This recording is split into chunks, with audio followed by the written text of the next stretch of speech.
دیگر آریو کلاب.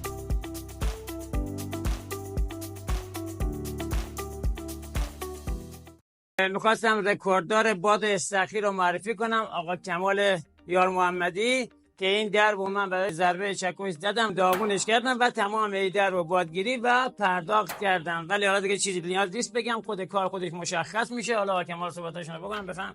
به نام خدا، کمال یار محمدی هستم از استان ایلام. 20 سال سابقه صافکاری دارم. 3 سال تقریبا صافکاری بیدیار انجام میدم. تو قسمت‌های بادگیری خیلی مشکل داشتم که اومدم اینجا، آقای رضایی زحمت کشیدن، آموزششو دادن.